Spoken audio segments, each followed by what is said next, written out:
बेटा वो कपड़ा उठाना वहाँ से, ये मिल गया।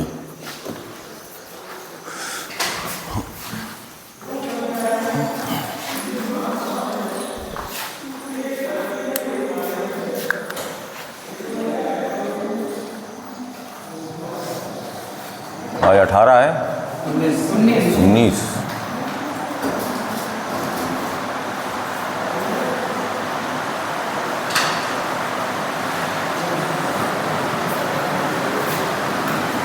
Introductory forestry.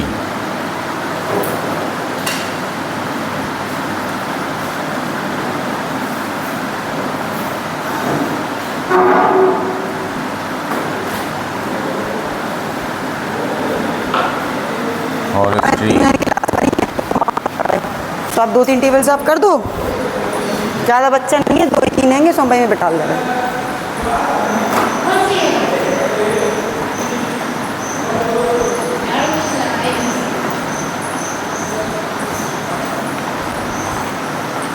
होम साइंस वाली जो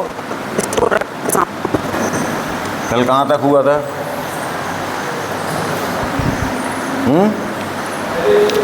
क्यों बेटा, कहाँ तक हो गया था फॉरेस्ट्री का?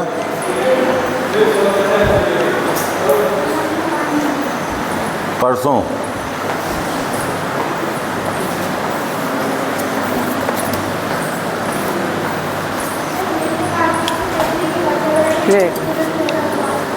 हो गया सर, ऊपर करना है।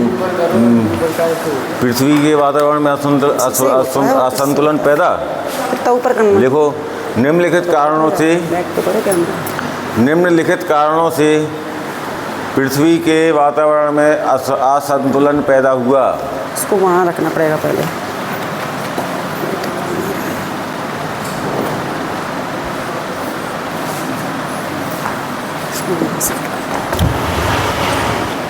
हो गया।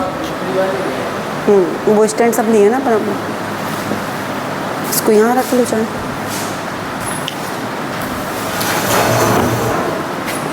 पेज हमने इसलिए नहीं निकाला क्योंकि 20 पेज का PDF था, 20 पेज हो रहे थे, तो इसलिए हमने नहीं निकाले। तो हम मोबाइल में भेज देंगे। क्या लिखा? निम्नलिखित कारणों से पृथ्वी के वातावरण में असंतुलन पैदा हुआ। नंबर 1, बोर्ड आप बाद में उपजाऊ मिट्टी कटकर नदियों में इकट्ठी हुई। उपजाऊ मिट्टी कटकर नदियों में इकट्ठी हुई। आप तो ये 4 क्लास साफ कर दिया करो, कहीं कि अब जे नहीं में होती हैं पढ़ाई बस। नहीं, जे साफ कर दिया करो बेटा। जिसके कारण नदियों की जल क्षमता कम हो गई।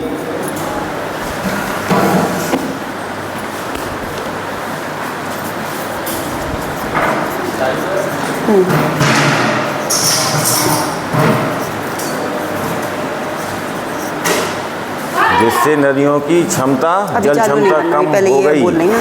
अभी जिससे बाढ़ आने लगी। हो गया था ना, सेकंड हो गया था क्या? जिससे बाढ़ आने लगी। कॉस्ट अकाउंटिंग का ये नहीं हुआ ना कॉन्सेप्ट वगैरह। और फसलों तथा जनजीवन की हानि प्रारंभ होने लगी।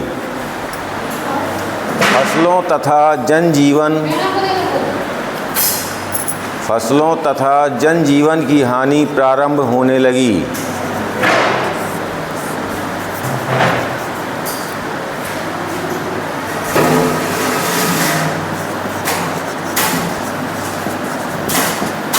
नेक्स्ट, वनों के काटने से वातावरण में पौधों द्वारा होने वाला वाष्पीकरण कम हो गया। वनों के काटने से पौधों में होने वाला या वातावरण में पौधों द्वारा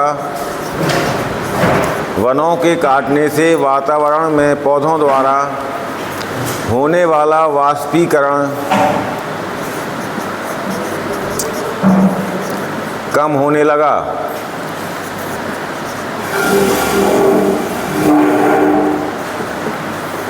वर्षा समय से न होकर वर्षा समय से न होकर अनियमित होने लगी। वही सफाई जिसको साफ कर देना ऊपर। वर्षा समय से न होकर अनियमित होने लगी। वर्षा की मात्रा कम होती गई।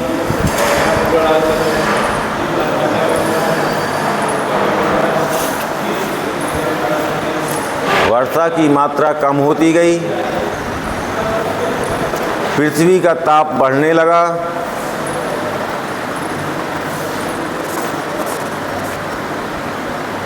पृथ्वी का ताप बढ़ने लगा।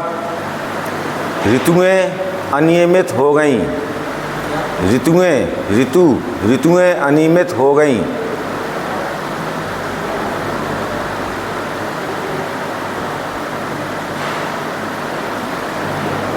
नेक्स्ट, पृथ्वी पर वनों के काटने से वनस्पति कम हो गई।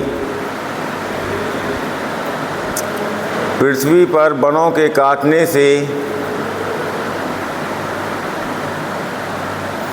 वनस्पति कम हो गई।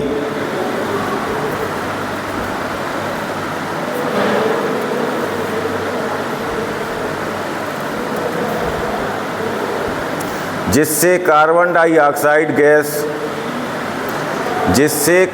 डाइऑक्साइड गैस सोखने की क्षमता कम हो गई।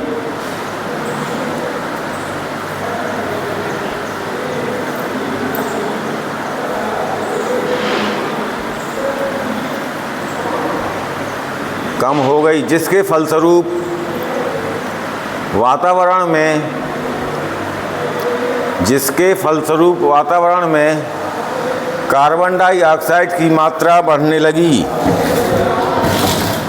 जिसके फलस्वरूप वातावरण में कार्बन डाइऑक्साइड की मात्रा बढ़ने लगी।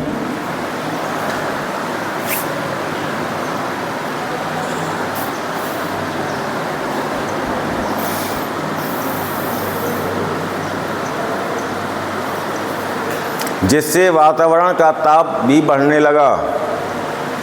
जिससे वातावरण का ताप भी बढ़ने लगा।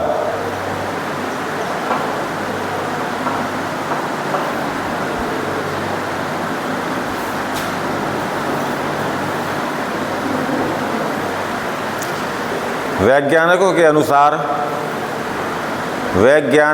अनुसार यदि यही स्थिति रही, वैज्ञानिकों के अनुसार यदि यही स्थिति रही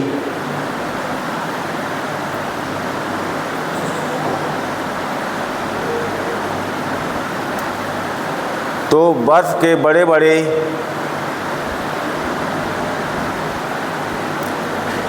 हिमखंड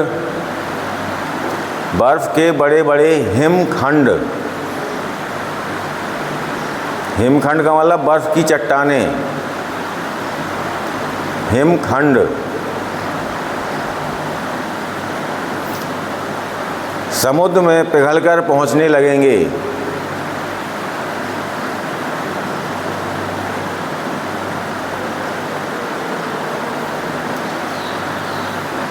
जिससे समुद्र में चलने वाले पोतों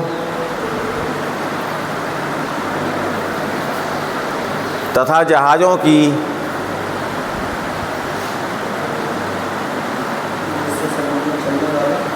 जिससे समुद्र में चलने वाले पोतों तथा जहाज़ों की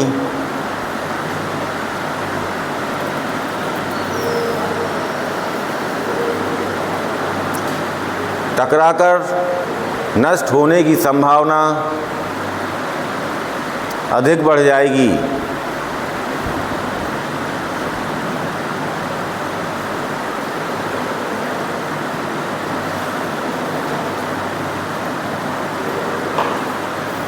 नेक्स्ट,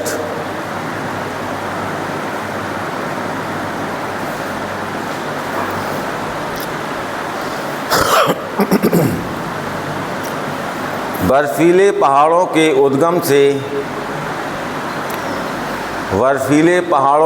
उद्गम से निकलने वाली नदियों में वर्ष भर जल उपलब्ध नहीं रहेगा।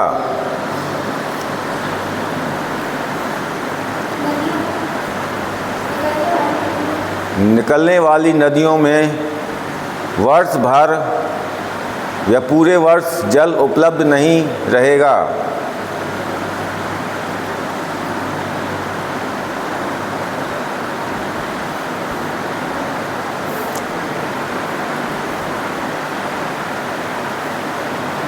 जिससे सिंचाई की सुविधाएं समाप्त हो जाएंगी। जिससे सिंचाई की सुविधाएं समाप्त हो जाएंगी।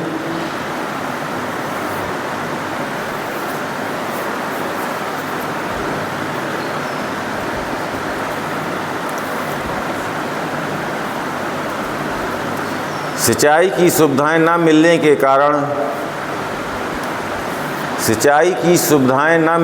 कारण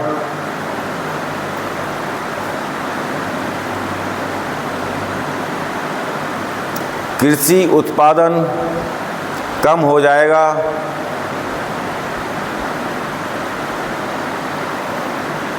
तथा भुखमरी की नौबत आ जाएगी।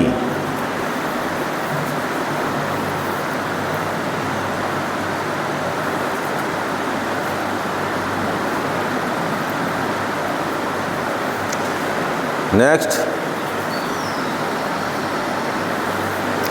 मानव के संपूर्ण विकास के लिए वन बहुत आवश्यक है।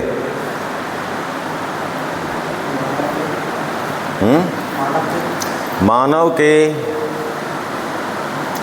संपूर्ण विकास या पूर्ण विकास के लिए वन बहुत आवश्यक हैं।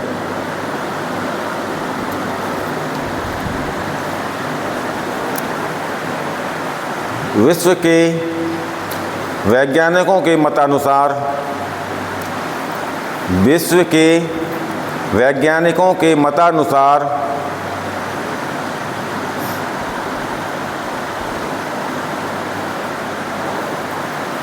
विश्व में 33% भूभाग पर वन अवश्य होने चाहिए।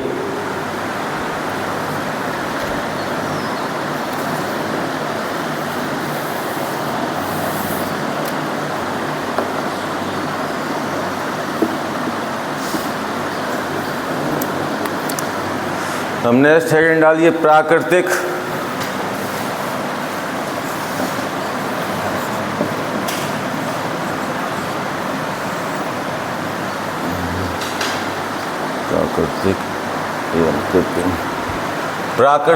एवं कृत्रिम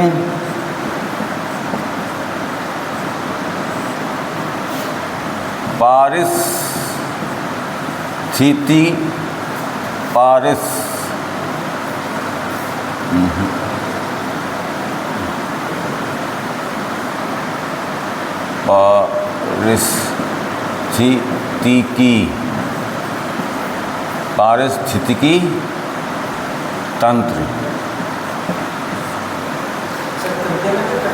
है। कृत्रिक नहीं है, कृत्रिम। प्राकृतिक एवं कृत्रिम पारिस्थितिकी तंत्र में अंतर।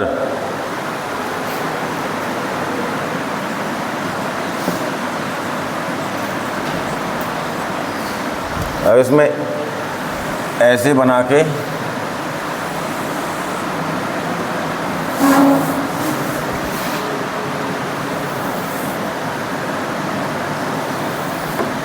यहाँ आ जाएगी क्रम संख्या, यहाँ आ जाएगा आपका प्राकृतिक तंत्र,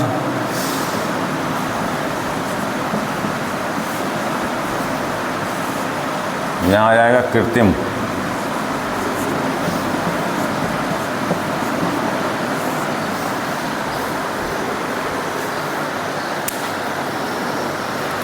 पूरा देखना, प्राकृतिक पारिस्थितिकी तंत्र, पूरा ही देखो, प्राकृतिक पारिस्थितिकी तंत्र।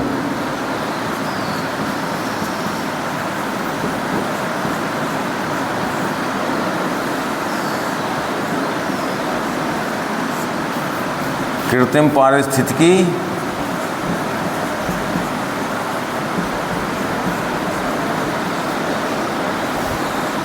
तंत्र, प्राकृतिक और कृत्रिम।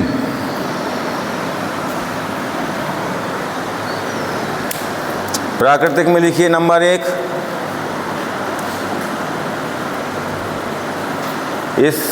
इसमें पौधों एवं जंतुओं की, प्राकृतिक में लिखना है नंबर 1, इसमें पौधों एवं जंतुओं की विभिन्न जातियों की बहुलता होती है। इसमें पौधों एवं जंतुओं की विभिन्न प्रजातियों की बहुलता होती है, मतलब अधिक संख्या में होते हैं।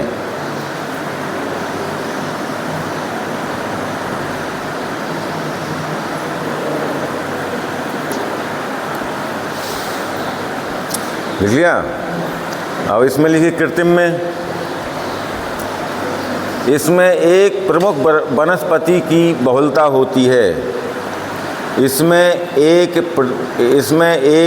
प्रमुख वनस्पति की बहुलता होती है।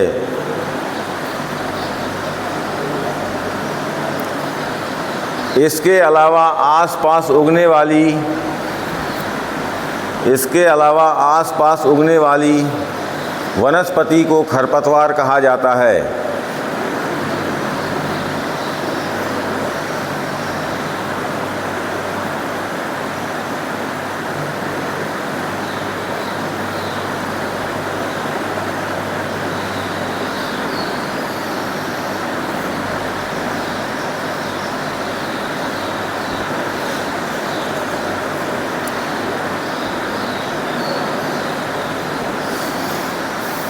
दोनों में कुछ समझ में आया?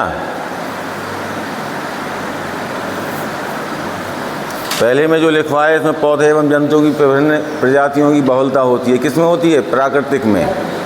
क्यों होती है? क्योंकि ये प्रकृति द्वारा ही तैयार किया हुआ वन है। ठीक, जो प्रकृति द्वारा तैयार होता है उसमें विभिन्न प्रकार की झाड़ियाँ, पौधे, जानवर, जीव जंतु सब पाए जाते हैं। जो कृत्रिम रूप से लगाते हैं, कृत्रिम का मतलब जो मनुष्य द्वारा लगाया जाता है, मनुष्य द्वारा जो लगाता है वो किसी वैरायटी का ही वो लगाता है, और जो आसपास उसके झाड़ी झंकार या खरपतवार निकलते हैं उनको वो खरपतवार कहते हैं, उनको निकाल देते हैं। ठीक है ना, ये अंतर है दोनों में। ठीक है, जो प्रकृति ने दिया है उसमें सब कुछ मिलेगा, जो मनुष्य लगाएगा उसमें हर चीज़ उपलब्ध नहीं होगी। ठीक है, दूसरा लिखिए, जैविक एवं आनुवांशिकता विविधता अधिक होती है। जैविक एवं आनुवांशिक विविधता अधिक होती है।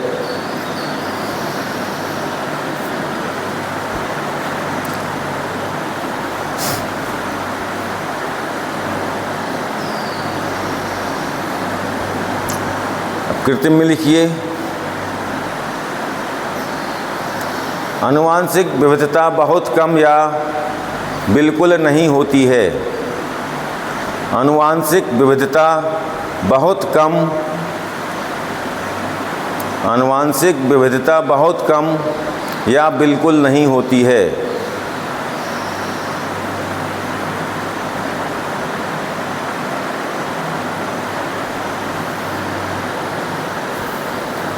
आया समझ में क्या कह रहा है? क्या इसमें जैविक एवं आनुवांशिक, आनुवांशिक क्या है? आनुवांशिक किसे कहते हैं? हैं? किसका समझ में आया?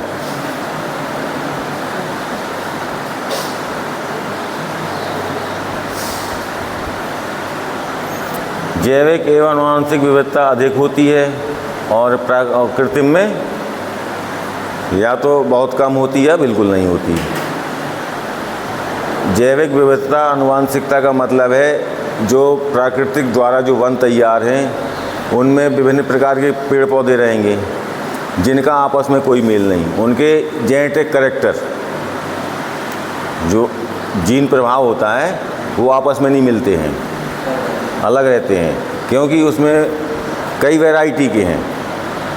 भाई अगर ये इंसान और जानवर में अंतर है, जीन में अंतर है, उसकी जेनेटिक में अंतर है, ठीक, और इंसान में जेनेटिक का अंतर हो जाता है।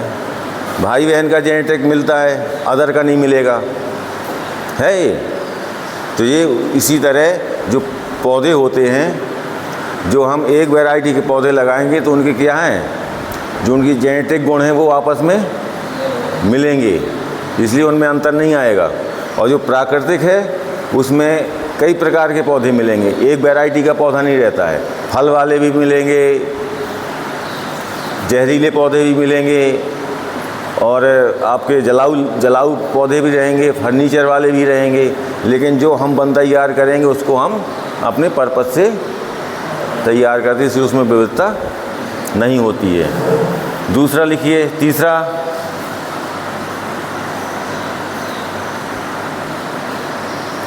इस तंत्र में पाए जाने वाले सभी पौधे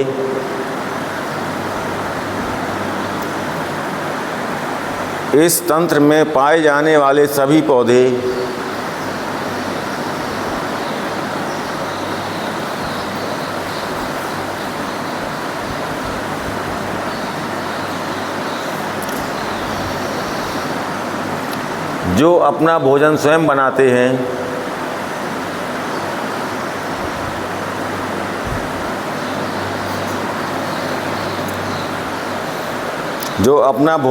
बनाते हैं, तथा इनका ऊर्जा का मुख्य स्रोत सूर्य का प्रकाश होता है।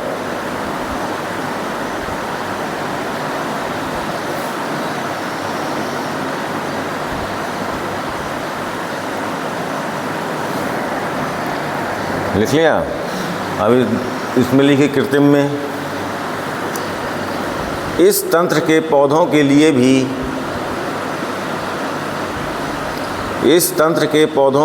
भी ऊर्जा का मुख्य स्रोत सूर्य का प्रकाश ही होता है।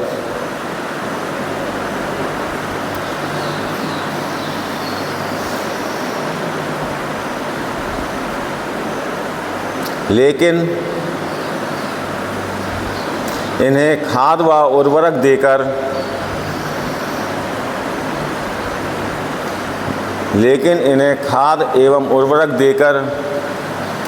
भी पोषक तत्व उपलब्ध कराए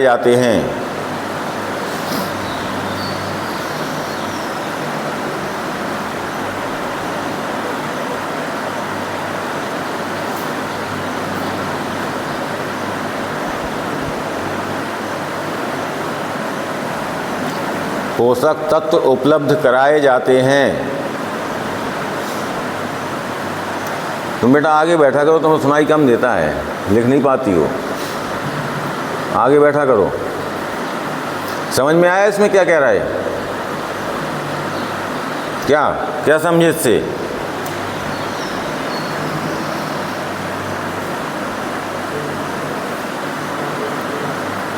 जो प्राकृतिक परिस्थिति तंत्र में जो पेड़ पौधे झाड़ियाँ पाई जाती हैं, उनका मुख्य ऊर्जा का स्रोत सूर्य का प्रकाश होता है, और वो अपना भोजन स्वयं बनाते हैं, ठीक है। और जो कृत्रिम है, अगर हम बगीचा लगाते हैं तो बगीचा की निराई गुड़ाई करते हैं, उसमें खाद डालते हैं। सूर्य का प्रकाश तो महत्व सबके लिए है, लेकिन उन्हें हम अलग से पोषक तत्व देना पड़ते हैं। और जबकि जो प्राकृतिक है उसमें कभी देखा कोई खाद डालने जा रहा है, कोई गुड़ाई करने जाता है, लेकिन फिर भी वहाँ पौधे सर्वाइव करते हैं, ठीक है।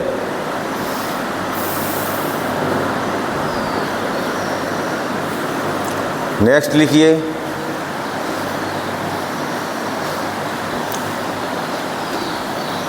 इस तंत्र में भोजन श्रृंखला लंबी व जटिल होती है। इस तंत्र में भोजन श्रृंखला लंबी व जटिल होती है।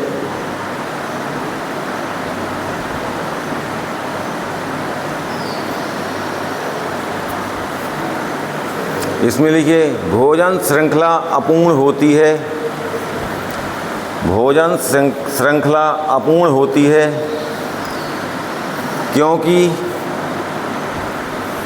क्योंकि अवांछित पौधे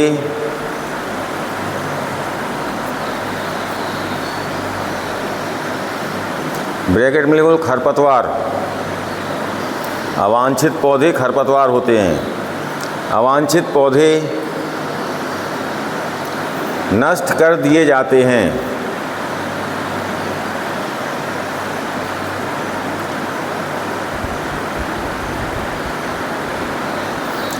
समझ में आया?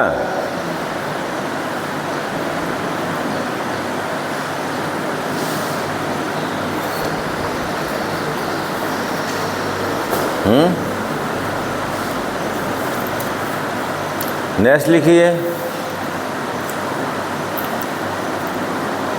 पारिस्थितिकीय अनुक्रम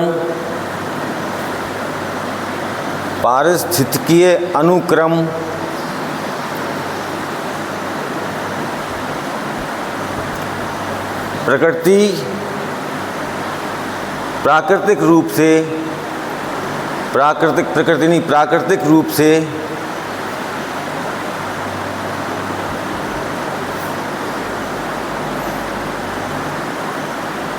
एक लंबे समय अंतराल में पूरा होता है।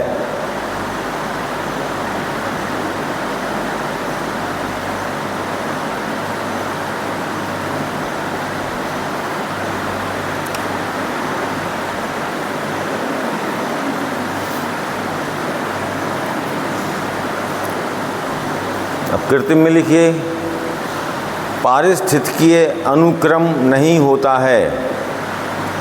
पारिस्थितिकीय अनुक्रम नहीं होता है।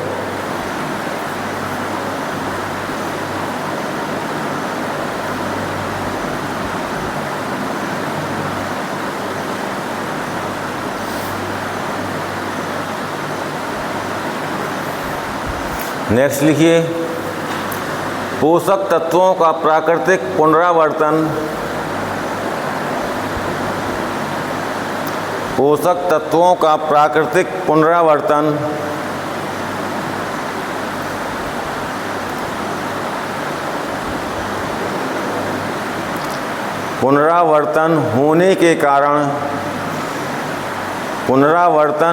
के कारण अधिक एवं उचित उपयोग होता है।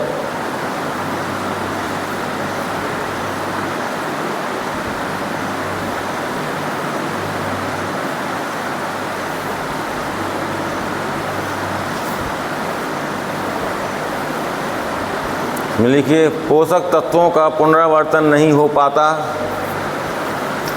पोषक तत्वों का पुनरावर्तन नहीं हो पाता और फसल उगने से मिट्टी की उर्वरता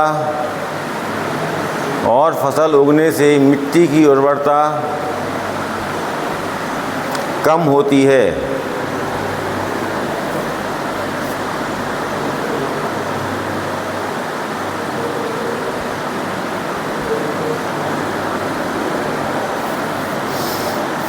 नेक्स्ट पॉइंट लिखिए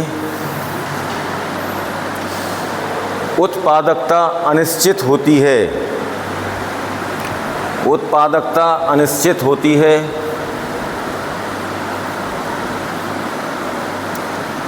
जो पर्यावरण के अनुसार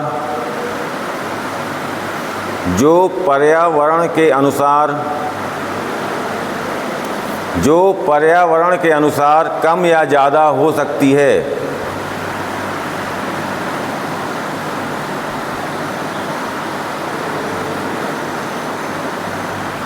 जैसे उपोष्ण जलवायु में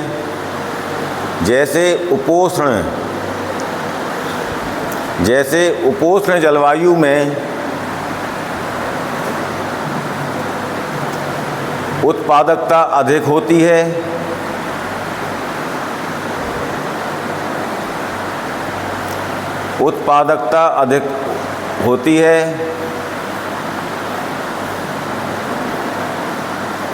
जबकि मरुस्थल जलवायु में उत्पादकता कम होती है।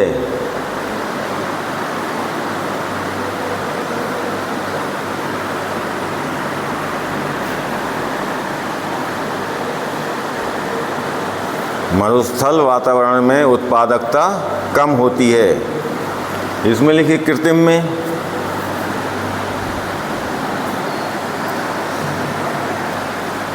अधिक उत्पादकता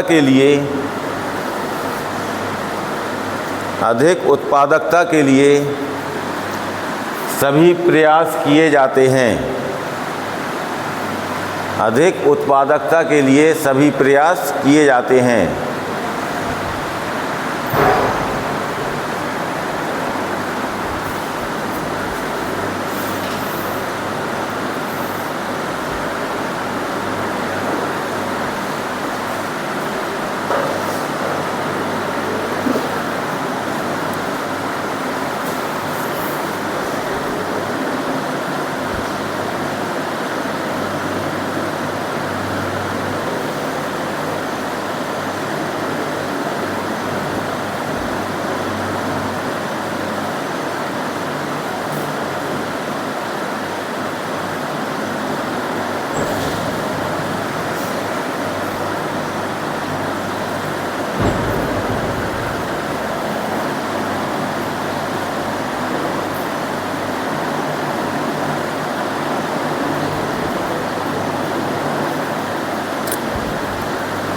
अब लिखो फॉरेस्ट्री टर्मिनोलॉजी, वन शब्दावली।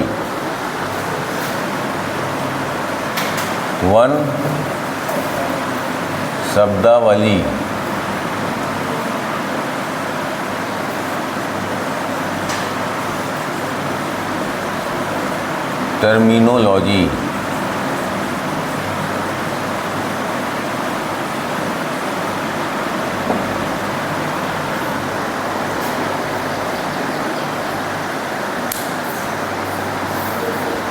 वन शब्दावली या इसी को कहते हैं फॉरेस्ट्री टर्मिनोलॉजी।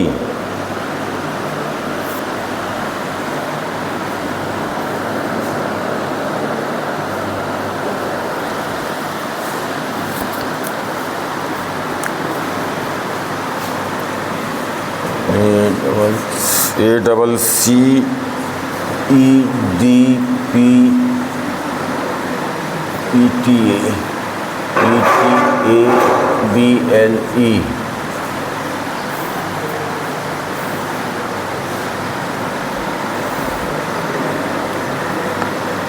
Adaptable cut.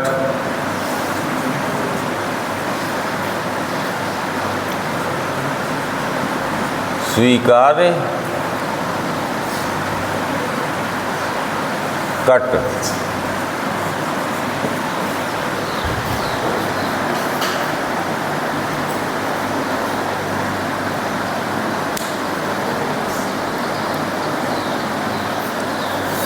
देखिए इसका लकड़ी का वॉल्यूम को कहते हैं आयतन। लकड़ी का आयतन जिसे बिना किसी अवधि में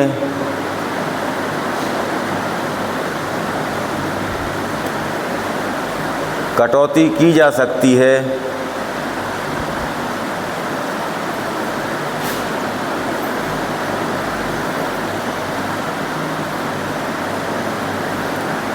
स्वीकार्य कट कहा जाता है।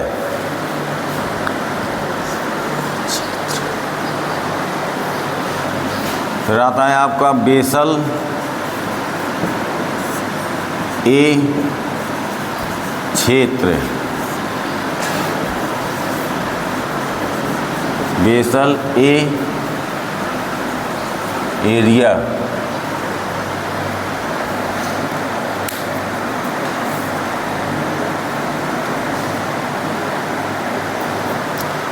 एक पेड़ के ट्रक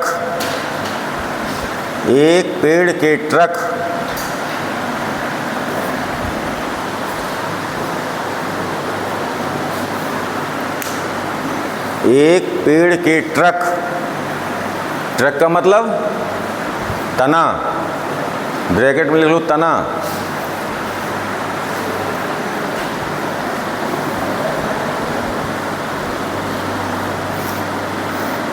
के क्रॉस अनुभागीय क्षेत्र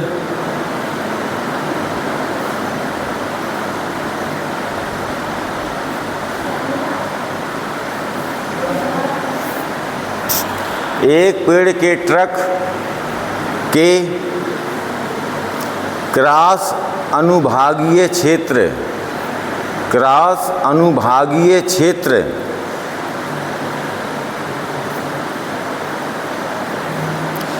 वर्ग फीट में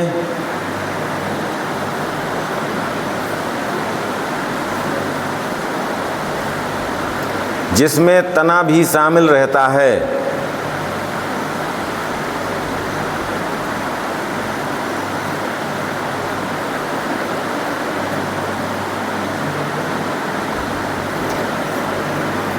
लिख लिया।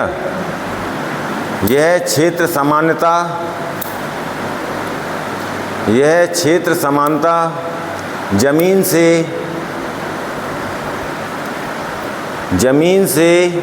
4.5 फीट की ऊंचाई का माना जाता है।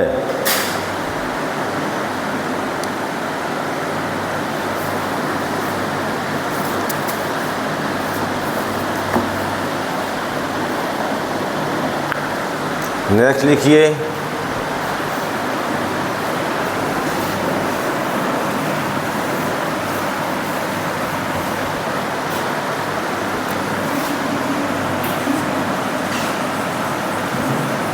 Breast height,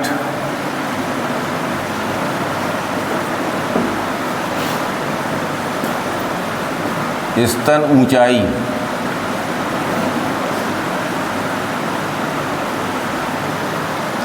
breast height,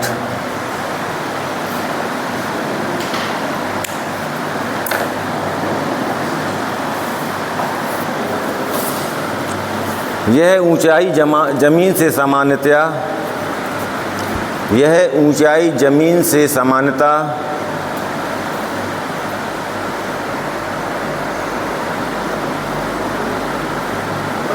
1.35 metre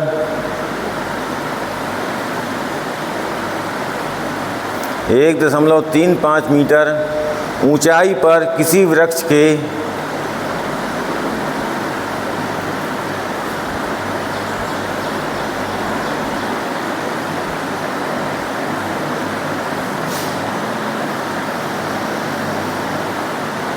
ऊंचाई पर किसी वृक्ष के तना की मोटाई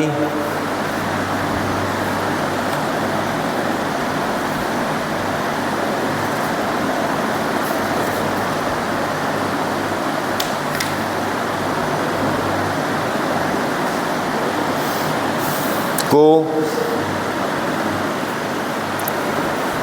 स्तन ऊंचाई कहते हैं।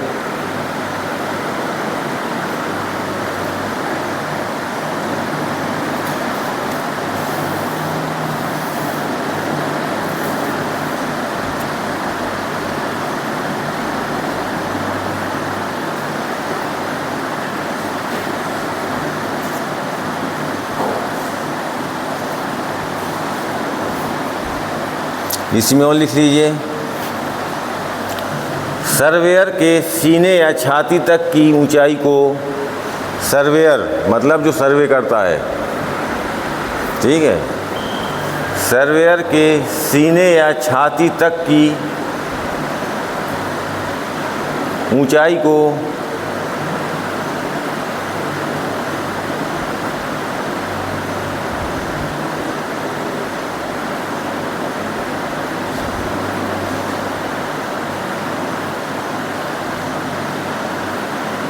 लिख लिया, ऊंचाई को पेड़ की स्तन ऊंचाई कहते हैं।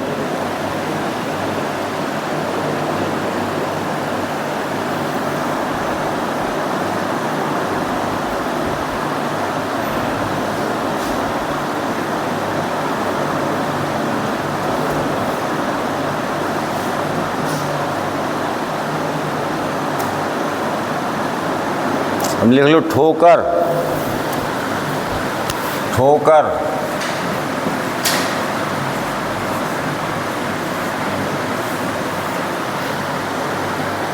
लिखिए इसमें, एक पेड़ या सभी के लिए,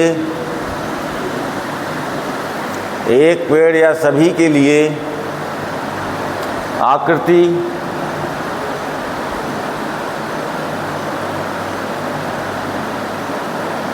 कौमा बीमारी,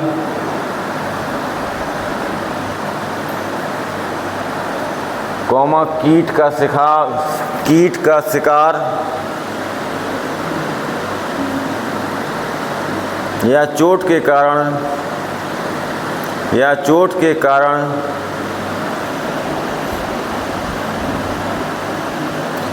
बेकार आकार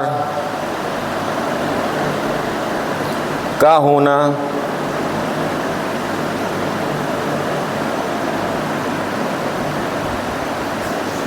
इस प्रकार के पेड़ जलाऊ लकड़ी के लिए उपयुक्त होते हैं।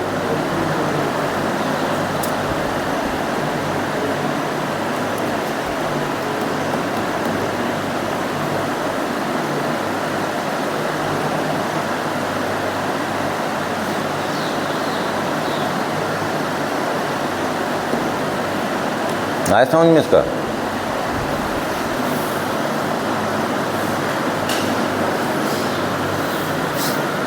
जो पेड़ है उसकी आकृति, ठीक, जैसे पेड़ की आकृति बड़ी होती है, लेकिन कभी क्या होता है कि उसमें कोई बीमारी लग गई या कीटों का आक्रमण हो गया या पेड़ में कोई चोट लग गई, या जानवर देखते हो सींग लगा के खुजला देते हैं, पतला पेड़ हो तो उसकी छाल उधड़ जाती है, तो उसकी क्या होती है, आकृति बिगड़ जाती है, वो सर्वाइव नहीं कर पाता है, तो वो सिर्फ, और वो किसी काम नहीं आता है, वो जलाने के काम आता है।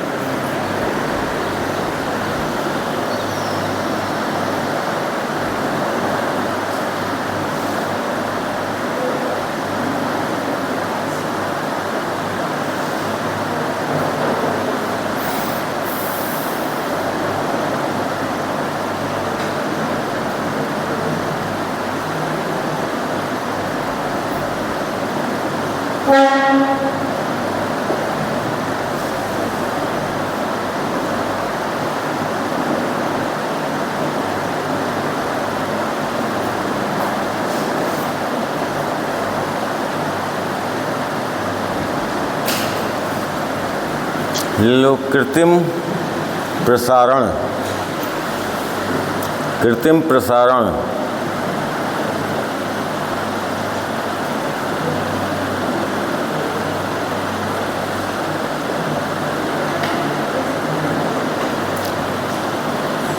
एक उम्र के सभी पौधों, वृक्षों का समूह, एक उम्र के सभी पौधों, एक उम्र के सभी पौधों, वृक्षों का समूह जिसका विकास सीधा बीज बोकर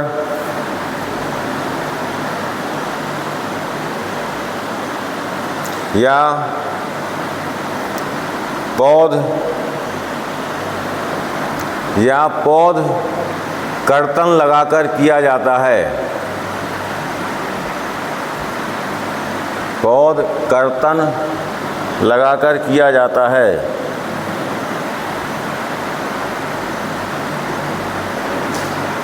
लेकिन कर्तन का मतलब समझ रहे हो क्या है? कर्तन, कटिंग, बडिंग, गूटी, बूटी, जो भी क्रियाएं आती हैं, चाहे वो कलम लगाकर हो या बडिंग द्वारा हो या गूटी द्वारा हो, उनका लगाना ये कृत्रिम प्रसारण कहलाता है। जो मनुष्य द्वारा किया जाए उसको कृत्रिम। अब लिख लिए DBH, DBH, DBH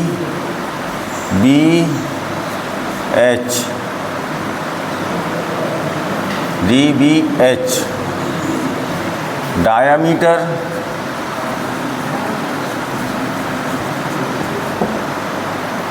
of breast height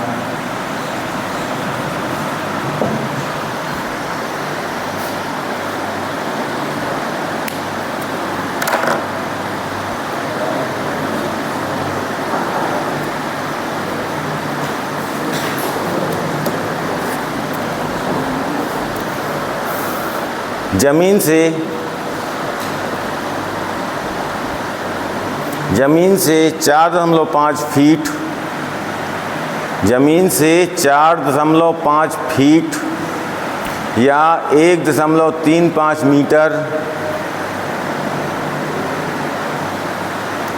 की ऊंचाई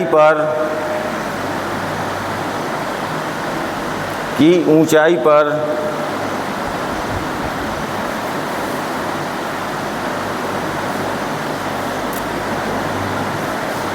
वृक्ष का व्यास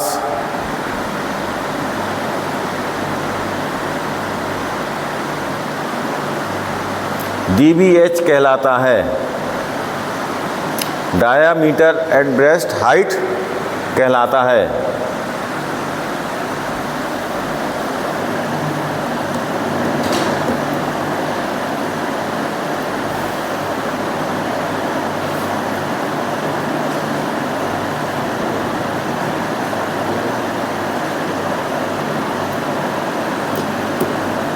लिखिए मुकुट।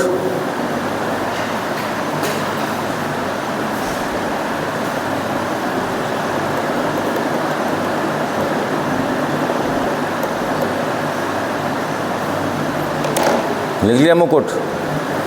लिखिए प्रकाश कौमा गर्मी कौमा कार्बन डाइऑक्साइड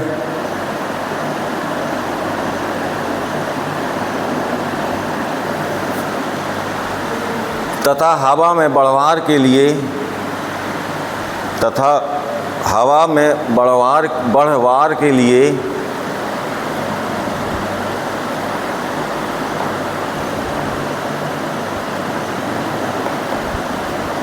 जमीन से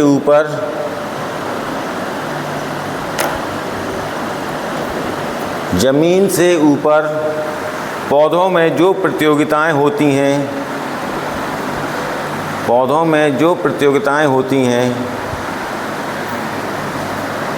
उसे मुकुट कहा जाता है।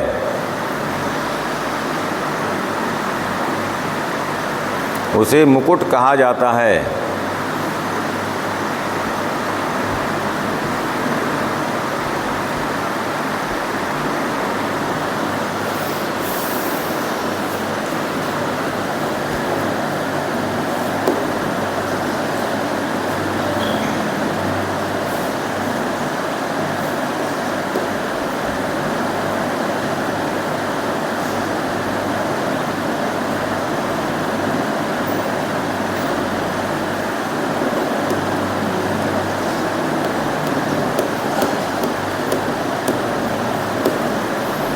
इसमें और लिख लीजिए एक पेड़ की शाखाओं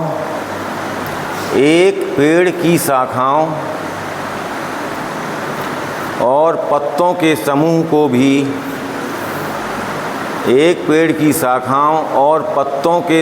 को भी मुकुट कहा जाता है।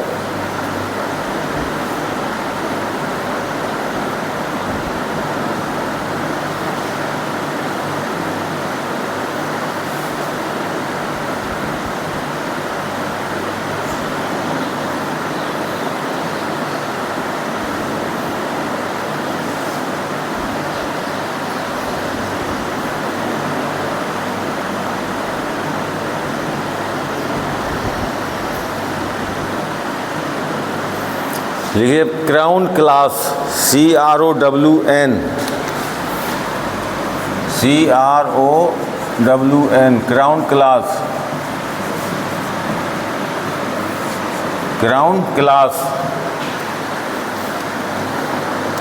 क्राउन क्लास में लिखिए वृक्षों का वह वर्ग, वृक्षों का वह वर्ग जिसमें फसल या खड़े होने वाले वृक्षों के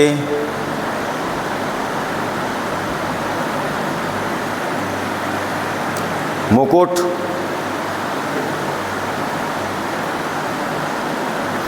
लगभग एक समान ऊंचाई के स्तर पर होते हैं, लगभग एक समान ऊंचाई के स्तर पर होते हैं,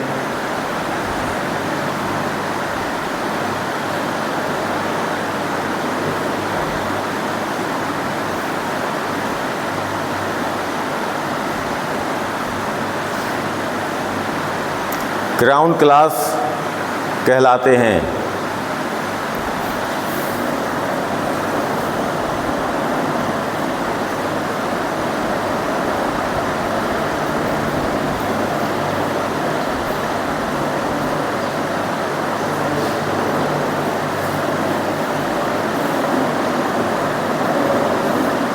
अब लिखिए cruise, CRUISE, CRUISE, cruise, cruise.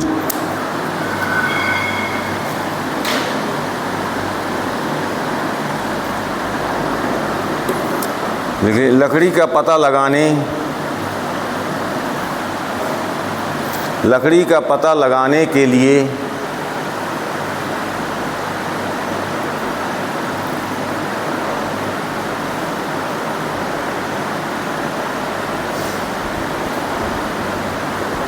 Comma one एवं भूमि का सर्वेक्षण करने के लिए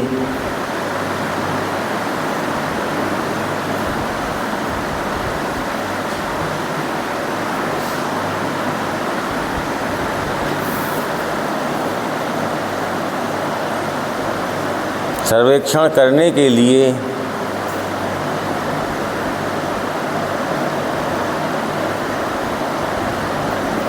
तथा वृक्षों की मात्रा का अनुमान लगाने के लिए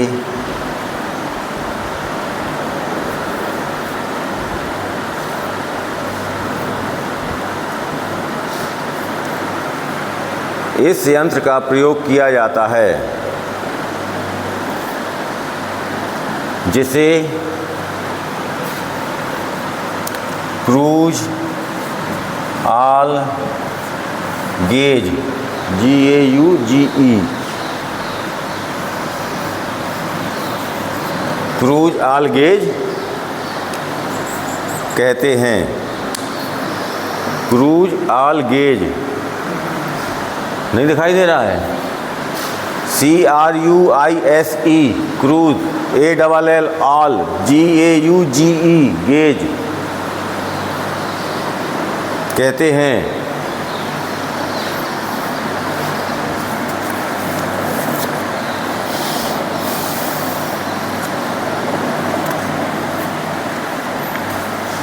का टाइम हो गया,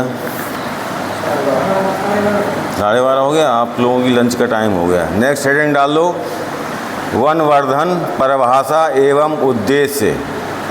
वनवर्धन, वनवर्धन परिभाषा एवं उद्देश्य।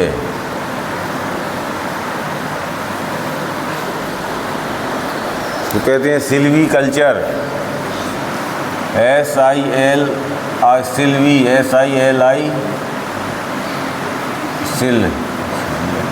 सिल्वी, CULTURE,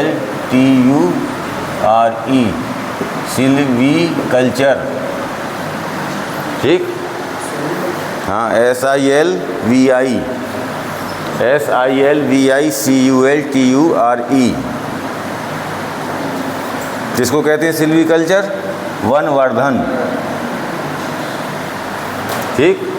अभी आपको इसका नेक्स्ट क्लास, एक चैप्टर ख़त्म हो गया, अब ये नया चैप्टर